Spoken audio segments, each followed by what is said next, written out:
के सामने फिर से एक वीडियो लेकर के आया हूँ गेट के सिलसिले में। मैंने ऑलरेडी एक वीडियो इस पे बनाया है अभी रिसेंटली, उसका लिंक मैं शेयर कर दूंगा। आप लोग पहले उस वीडियो को भी देख सकते हैं ज़्यादा जानकारी के लिए।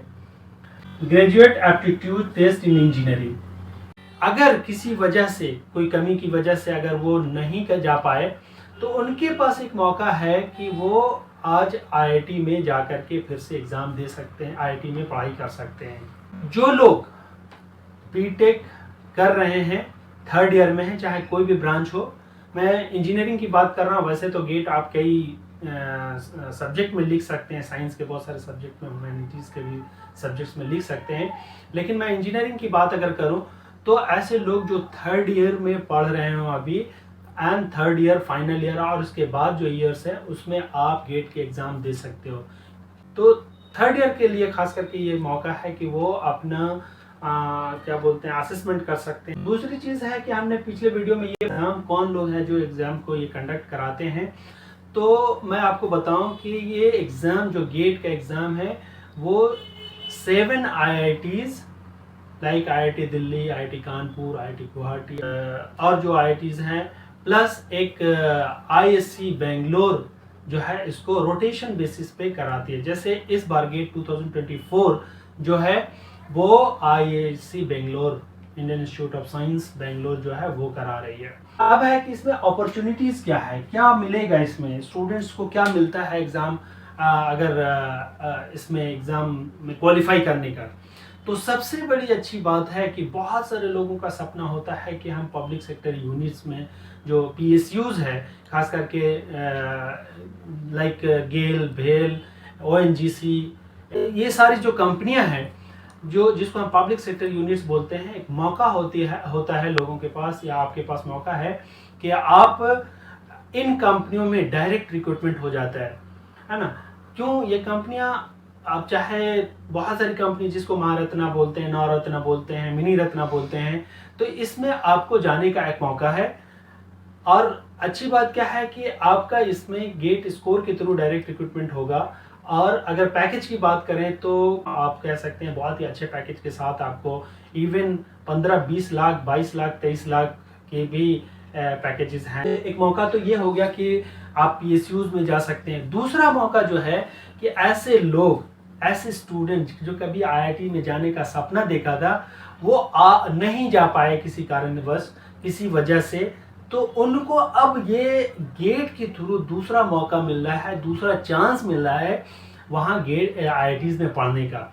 और वो भी अच्छी बात क्या है कि आप IIT में जब पढ़ेंगे तो गवर्नमेंट की तरफ से फुल स्कॉलरशिप मिलेगी। आप फुल स्कॉलरशिप के साथ आप उस एग्ज़ाम IITs में पढ़ सकते हैं। आपके पास फिर एक मौका है IITs में जाने का, IIT में पढ़ने का। आप कह ही सकते हैं कि GATE is gateway of IITs। तो ये बहुत ही सुनहरा मौका है, आप इसके थ्रू IITs में आप अपना एजुकेशन कर सकते हैं। वीडियो में मैंने एप्लीकेशन फ़ी के बारे में बताया था डिटेल में, लिंक मैं शेयर कर देता हूँ, आप उसको ज़रूर देख लें। और ये कैटेगरी मेल फीमेल सारे हिसाब से आप चेक कर सकते हैं। सिलेबस के बारे में भी थोड़ा सा आइडिया बताया, लेकिन आज मैं इसमें डिटेल में बताऊंगा आपको कि सिलेबस कैसे क्या करना है।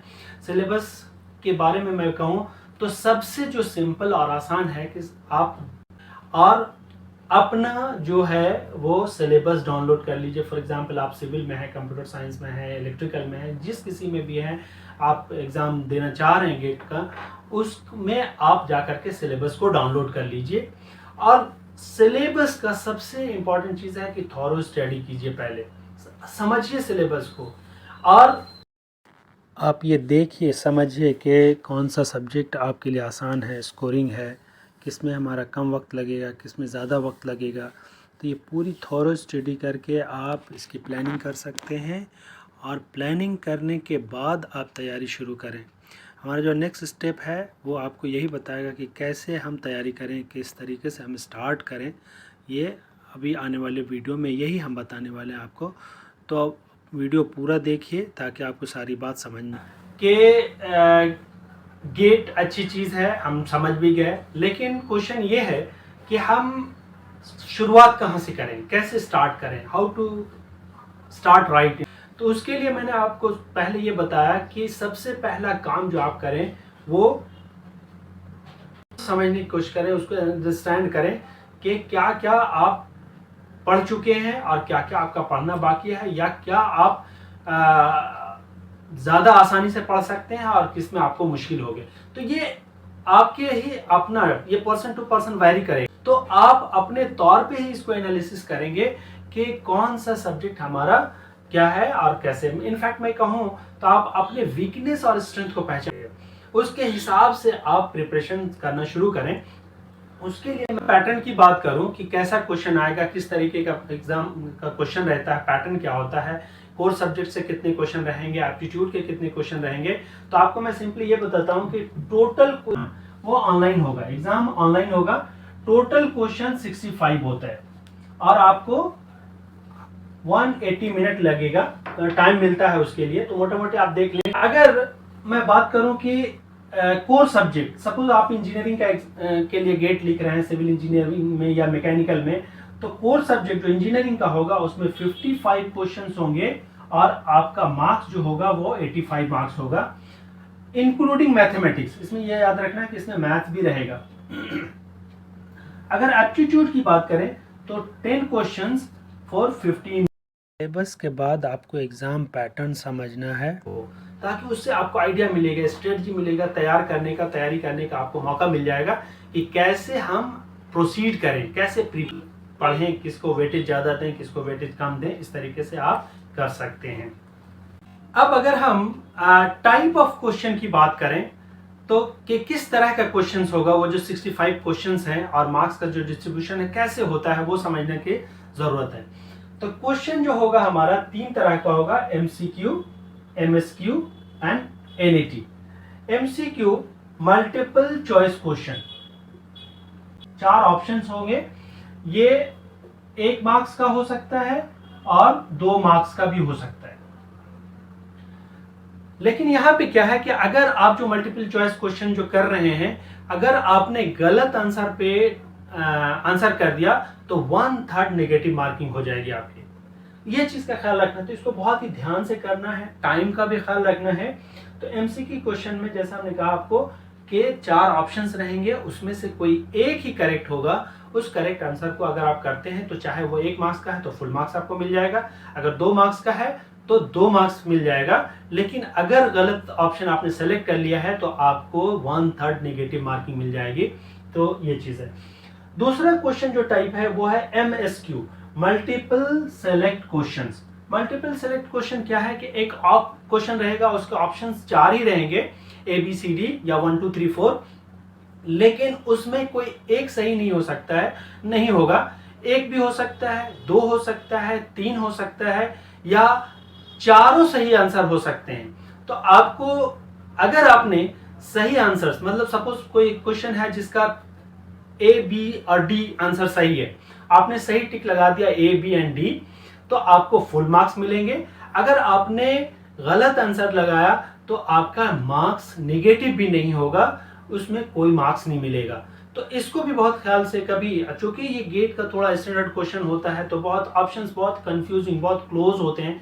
तो मैं ये कहूँगा कि जो कंसेप्ट आप सीख रहे हैं, सीखते हैं आपके प्रिपरेशन के दौरान, तो बहुत ही उसको सही से ध्यान से समझ करके इस में आपको लगाना है। नहीं तो लगेगा कि एक ही आंसर है, एक ही तरह का है, तो आप कंफ्यूज भी हो सकते हैं। तो जानबूझ के ऐसा क्वेश्चन बनाया भी जाता है ताकि स्टूडेंट का जो कंसेप्ट है वो चेक किया जा सके। तो इसमें भी आपको ध्यान से क्वेश्चन आंसर करना है कि एक सही है कि 2 सही है कि 3 सही है कि चारों सही है, तो उस हिसाब से आपको ये करना है। तीसरा जो क्वेश्चन का टाइप होगा वो न्यूमेरिकल आंसर टाइप क्वेश्चन होगा, NAT। इसमें क्या होगा कि क्वेश्चन दिया रहेगा और फिल इन द ब्लैंक्स है, आपको जो आंसर करना है वो आंसर आप यहाँ पे लिखेंगे। सपोज 18.245 आया है, तो आपने अगर ये लिखा और आंसर सही है तो आपको फुल मार्क्स मिलेंगे। अगर आपने गलत लिखा है तो कोई नेगेटिव मार्किंग भी नहीं है इसमें। तो इसमें भी आपको बहुत ही केयरफुली आपको ध्यान दे करके सॉल्यूशन निकालना होगा, समझना होगा। ठीक है, वहां पे आप कैलकुलेटर, वर्चुअल कैलकुलेटर जो है यूज कर सकते हैं आप कैलकुलेशन के पर्पज से। बहुत दफ़ा बच्चे परेशान होते हैं कि सर इतनी तैयारी भी करें और क्वालिफाई नहीं करेंगे तो क्या होगा। मैं आपको एक बात की गारंटी देता हूँ कि अगर आप इसका गेट की तैयारी करते हैं और अगर आपका नौज़बिल्ला नहीं भी हुआ, मतलब किसी कारणवश नहीं भी होता है, तो आपको यूनिवर्सिटी या कॉलेज की जो प्लेसमेंट है उसमें भी बहुत बड़ा बेनिफिट मिल जाएगा। क्यों? क्योंकि यूनिवर्सिटी प्लेसमेंट में चाहे कॉलेज के प्लेसमेंट में जो भी कंपनी आती है क्या करती है, ज़्यादातर मैथ्स के एप्टीट्यूड के क्वेश्चंस फर्स्ट राउंड में पूछती है। तो वो मैथ और एप्टीट्यूड तो आपने गेट की तैयारी के दौरान बहुत अच्छे से तैयार किया है, तो आप आसानी से उसको क्वालिफाई कर सकते हैं।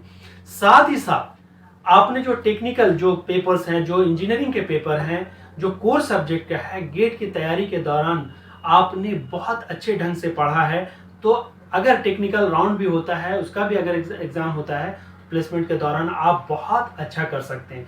तो मैं ये आपको कहूँगा कि गेट का प्रिपरेशन लेना या एग्जाम में बैठना, कहीं पे भी आपको कोई घाटा नहीं लगेगा। हो सकता है बहुत सारे बच्चे, मैं अभी डिस्कस कर रहा था क्लास में, तो बहुत सारे बच्चे फीस को लेकर के कंसर्न है कि सर तैयारी तो नहीं है और फीस लग जाता है थोड़ा ज़्यादा, 1600-1700 रुपये है इस तरीके का।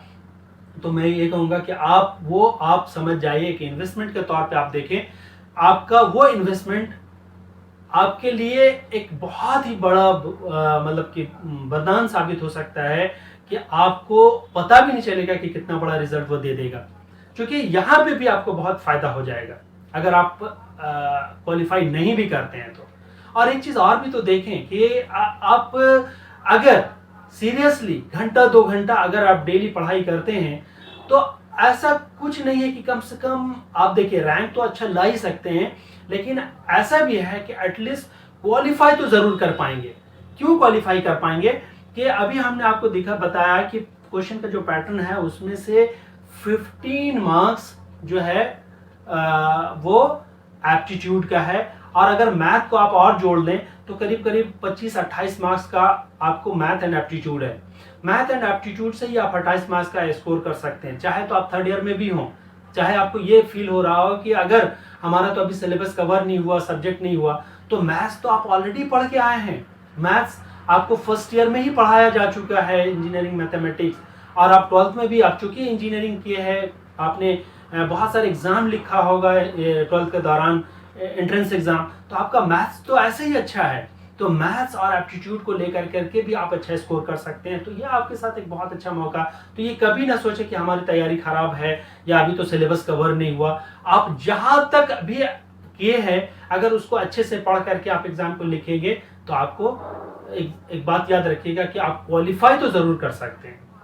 कि कैसे स्टार्ट करें, कौन सा सब्जेक्ट पहले पढ़ें, कितना देर पढ़ें, क्या करें, कैसे हो, अभी भी समझ में नहीं आ रहा, तो मैं आपको कुछ स्ट्रेटजी बता रहा हूं जो मैंने खुद भी अप्लाई किया था जब मैं तैयार कर रहा था, तो और आप भी इसको अप्लाई कर सकते हैं। वैसे आप अपनी स्ट्रेटजी भी बना सकते हैं। कुछ इंपॉर्टेंट टिप्स मैं आपको बता रहा हूं, शायद आपके लिए बहुत बेनिफिट होगा और आपको ये हौसला देगा कि नहीं, आज से ही हमको तैयारी करना है। एक चीज का और भी ध्यान रखें, अगर आप इस वीडियो को देख रहे हैं, इसका मतलब ये है कि आप इंटरेस्टेड तो हैं, लेकिन हिम्मत नहीं जुटा पा रहे हैं सिलेबस मतलब तैयारी करने का, इसमें अपियर होने का। अपना अंदर का जब देखते हैं कॉन्फिडेंस लेवल, तो कहीं ना कहीं लो दिखता है, जिसकी वजह से तो आज मैं आपको ये टिप्स, ये स्ट्रेटजी इसलिए बता रहा हूं ताकि आपके अंदर ये हौसला आए कि आप भी तैयारी करना शुरू कर दें। और आपको ये मैं दावे के साथ कहता हूं कि अगर आज, हालांकि फॉर्म शुरू हो गया है फिलअप होना, लेकिन पीछे क्या हुआ भूल जाएं अगर आप, लेकिन अगर आज से भी आप स्ट्रेटजिकली आप ये ठान लें, अगर आप गोल सेट कर लें, तो आज से भी अगर आप तैयारी शुरू करते हैं तो आप क्वालिफाई कर सकते हैं। ये मैं आपको गारंटी दे सकता हूं, अगर आप इस स्ट्रेटजी को फॉलो करेंगे। तो क्या है, सबसे पहले जब से हमने बताया कि सबसे पहला काम, आप टाइम ले करके आप सिलेबस को देखिए। इसमें कभी भी कोताही मत कीजिए कि सिलेबस देखने में हमारा तो टाइम जा रहा है या हम कैसे क्या करें। हो सकता है आपको चीज़ें बहुत क्लियर नहीं हो, लेकिन फिर भी एक एक पॉइंट को आप, जो सिलेबस को आप देखिए और पढ़िए और समझिए। उसके हिसाब से आप अपने स्ट्रेंथ और वीकनेस को डिसाइड कीजिए। स्ट्रेंथ और वीकनेस क्या है स्ट्रेंथ एंड वीकनेस मतलब क्या हुआ, मेरा समझाने का ये मतलब है कि कौन सा सब्जेक्ट आपको अच्छा लग रहा है, पहले आप वहीं से स्टार्ट कीजिए ताकि आपका मैक्सिमम सिलेबस कवर हो जाए। अगर आप शुरू में ही आप कोई टफ पेपर जो आपको बोरिंग लग रहा हो, जो आपको समझ में नहीं आ रहा हो या आपने अब तक पढ़ा नहीं हो, तो आप वहां से ही अगर आप प्रिपरेशन शुरू कर देंगे तो सबसे बड़ी चीज तो आपको टाइम बहुत ज्यादा लगेगा।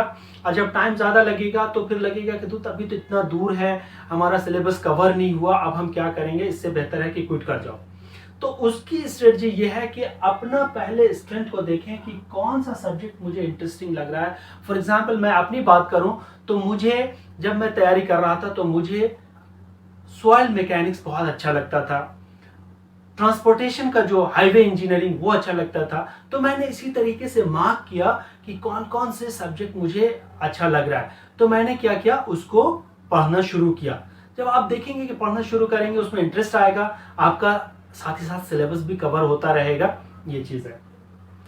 अब है कि आपने जो पढ़ाई किया तो आप तो अपने तौर पे तो लगेगा कि हम तैयारी कर लिए, हमारा सिलेबस ये कवर हो गया, हमारा ये सब्जेक्ट कवर हो गया, वो सब्जेक्ट कवर, लेकिन आप तो असेस कैसे कर पाएंगे कि हाँ हमारा जो तैयारी किया हमने, जो पढ़ाई किया हमने, वो हम पढ़े भी हैं कि नहीं पढ़े। उसके लिए मैं आपको ये इंपॉर्टेंट चीज बता रहा हूं कि प्रीवियस ईयर क्वेश्चन जो आपको बहुत ही मददगार साबित होगा, बहुत ही आपके लिए इंपॉर्टेंट साबित होगा आपके पूरे प्रिपरेशन के दौरान, कि आपने जो चैप्टर पढ़ा है। फॉर एग्जांपल आपने, अगर आप सिविल इंजीनियरिंग में दे रहे हैं गेट का एग्जाम, और अगर सपोज आपने हाईवे इंजीनियरिंग को पढ़ लिया है, तो मैं ये कहूंगा कि आप जितना प्रीवियस ईयर क्वेश्चंस को पलटें और हाईवे के जो जो क्वेश्चंस हैं अगर आपसे बन जाता है, इसका मतलब आप सही से प्रिपरेशन कर रहे हैं। नहीं बन रहा है तो आप उस सब्जेक्ट को फिर से देखें कि क्या कमी रह गई है, कहाँ पे हमको कवर करना है, कौन से सब्जेक्ट को हम। प्रीवियस ईयर क्वेश्चन से आपको एक आइडिया भी लग जाएगा कि पूरा सिलेबस जो है वो तो है ही, लेकिन आपको कुछ लिमिटेड टॉपिक है जिससे क्वेश्चंस बार बार आ रहे हैं, तो उस पर आप ज्यादा फोकस कर करके उसके कंसेप्ट को क्लियर कर सकते हैं। देखिए एक चीज का ध्यान रखिएगा, गेट में क्वेश्चन रिपीट नहीं होगा। प्रीवियस ईयर क्वेश्चन देखने का ये मतलब नहीं है कि वो क्वेश्चन आ जाएगा। यूनिवर्सिटी एग्जाम और एंट्रेंस एग्जाम में यही फर्क होता है कि यूनिवर्सिटी एग्जाम में आप 2-3 साल के बाद आप पैटर्न को देखेंगे तो आपका क्वेश्चन रिपीटेड मिल सकता है, लेकिन एंट्रेंस एग्जाम, खास करके ऐसे एग्जाम जो पूरे इंडिया लेवल पे हो रहा हो, तो आप क्वेश्चन के रिपीट होने की गारंटी नहीं दे सकेंगे, या आप एक्सपेक्ट भी ना करें कि क्वेश्चन रिपीट होगा, लेकिन कंसेप्ट जरूर रिपीट होगा। कंसेप्ट वही होगा, ऐसा नहीं होगा कि कंसेप्ट चेंज हो जाएगा, डेटा चेंज हो सकता है लेकिन कंसेप्ट वही होगा।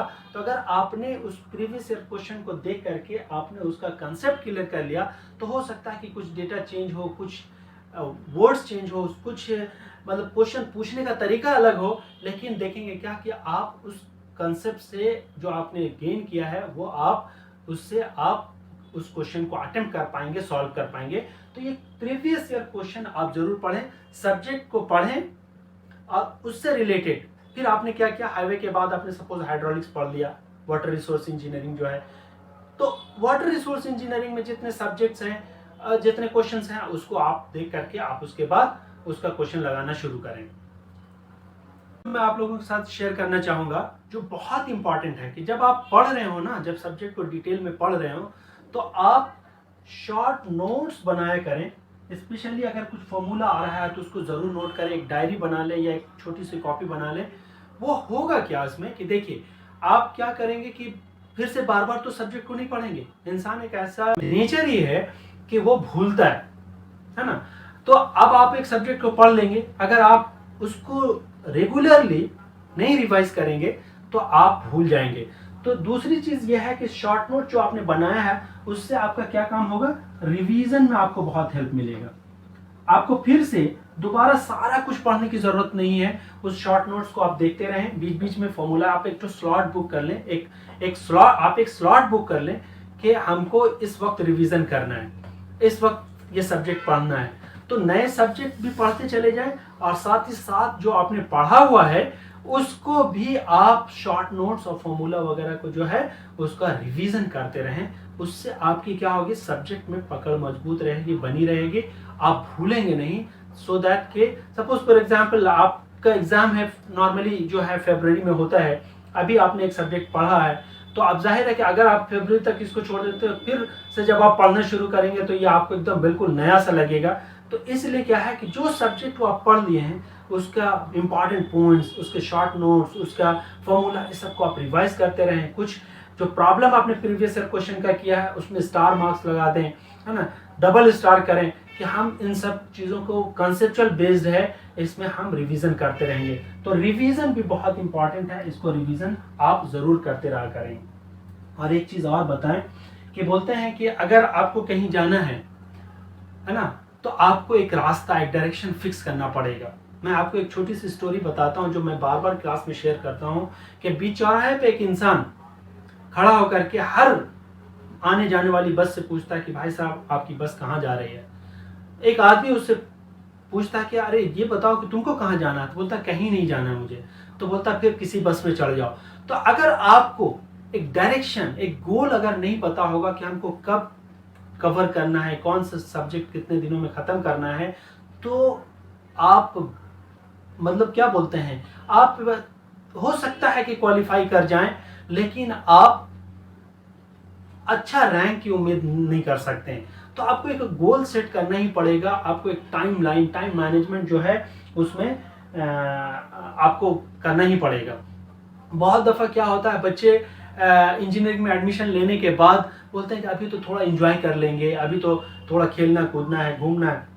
हम नहीं कह रहे हैं कि खेलिए कूदिए, फ्रेंडशिप नहीं कीजिए, लेकिन साथ ही साथ आप अपने गोल के हिसाब से चाहे घंटा 2 घंटा ही आपने फिक्स किया है तो उसको ज़रूर इस्तेमाल कीजिए, उसमें ज़रूर आप तैयारी कीजिए। तो ये बहुत इंपॉर्टेंट है गोल सेटिंग, आपका टाइम मैनेजमेंट, जो आपको एक रास्ता बताएगा, जो आपको अपना असेसमेंट देगा कि आप अभी इतनी दूर हैं आप, ठीक है। और एक चीज़ और मैं बताऊं कि डिसिप्लिन से मुराद मेरा ये है कि अगर आप अपने आप से ऑनेस्ट नहीं है तो आप यकीन जानिए कि कोई आपसे वो काम नहीं करा सकता जब तक कि आप खुद करना नहीं चाह रहे हो।